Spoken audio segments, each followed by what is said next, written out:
నమస్తే SV news కి స్వాగతం. పెళ్లి చేసుకుంటానని చెప్పి మైనర్ బాలికను లోపరుచుకున్న కానిస్టేబుల్ ను రాజేంద్రనగర్ పోలీసులు అదుపులోకి తీసుకున్నారు. రాజేంద్రనగర్ ఏసీపీ శ్రీనివాస్ తెలిపిన వివరాల ప్రకారం రాజేంద్రనగర్ బుద్వేల్ గ్రామానికి చెందిన మైనర్ బాలిక కుటుంబం సమీపంలో కానిస్టేబుల్ ప్రదీప్ నివసిస్తున్నాడు. గత 4 సంవత్సరాలుగా బాలికను ప్రేమ పేరుతో కానిస్టేబుల్ ప్రదీప్ లొంగి తీసుకున్నాడు. పెళ్లి చేసుకుంటానని మైనర్ బాలికకు చెప్పి గత సంవత్సరం క్రితం వేరే అమ్మాయిని ప్రదీప్ వివాహం చేసుకున్నాడు. ప్రదీప్ ప్రస్తుతం శంషాబాద్ ఎయిర్పోర్ట్ పోలీస్ స్టేషన్ లో కానిస్టేబుల్ గా విధులు నిర్వర్తిస్తున్నాడు. 2020 బ్యాచ్ కు చెందిన ప్రదీప్ రాజేంద్రనగర్, కొంపల్లి, కుకట్పల్లి పోలీస్ స్టేషన్లలో కానిస్టేబుల్ లా విధులు నిర్వహించాడు. కానిస్టేబుల్ ప్రదీప్ ను అదుపులోకి తీసుకున్న రాజేంద్రనగర్ పోలీసులు విచారణ చేపట్టారు. కానిస్టేబుల్ ప్రదీప్ పై అత్యాచార కేసును పోలీసులు నమోదు చేశారు.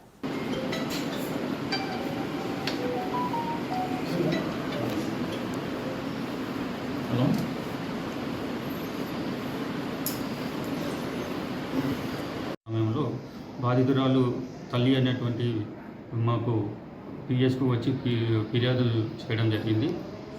బాధితురాలు నివాసము ఉన్నటువంటి ప్రాంతంలో ఇంటి ముందున్నటువంటి గాజుల ప్రదీప్ అనే కానిస్టేబుల్ ఆర్జీఐ పిఎస్లో పనిచేస్తున్నాడు. అతను గత 4 సంవత్సరాల నుంచి ప్రార్థనకు వచ్చినప్పుడు పరిచయంగా ఏర్పడి అతని ద్వారా ఆమెకు మాయమాటలు చెప్పి పరిచయం పెంచుకొని పెళ్లి చేసుకుంటానని చెప్పినాడు. కానీ పెళ్లి చేసుకోమని చెప్పి అడిగినప్పుడు నాకు సంవత్సరం క్రితమే పెళ్లి అయినది అని చెప్పి నిరాకరించడం చేయడం జరిగింది. తదుపరి బాధితురాలికి మరియు వారికి సంబంధించినటువంటి ఫోటోలు కూడా తన వద్ద ఉన్నాయని చెప్పి బెదిరించడం, నీవు ఫేస్బుక్లో పెడతానని చెప్పి బెదిరించడం జరిగింది.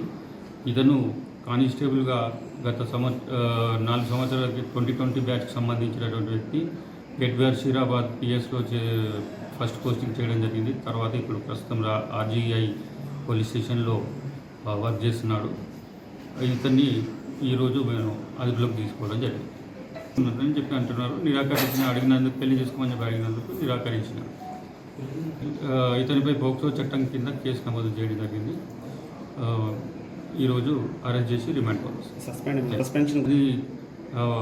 ఈ రిమాండ్ అనంతరము తగు రిపోర్టు ఉన్నతాధికారులకు పంపించడం జరుగుతుంది. తగు చర్య గురించి అతని మీద డిపార్ట్మెంటల్గా డిసిప్లిన్ యాక్షన్ కోసం పై అధికారులకు తెలియపరిచి యాక్షన్ తీసుకోవడం జరుగుతుంది.